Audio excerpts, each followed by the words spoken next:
Today I'm going to show you how to print double-sided in Microsoft Word.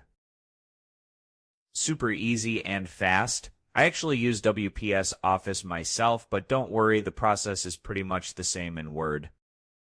So this will work for you too. Let's dive in. Open your document in Microsoft Word and then click File, Microsoft in the left corner. Scroll down and select Print.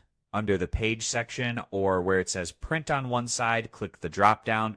You will see options like Print on one side or manually print on both sides. If your printer supports it, you might just see Print on both sides. Choose the double-sided option. Keep in mind some printers need you to flip the paper manually, hit Print, and if it prompts you to reload, just flip the paper and let it finish. Same deal as WPS Office, just a different look. That's it, folks. If this made printing a breeze, smash that like button, share it with your friends, and subscribe for more awesome tips. See you in the next one.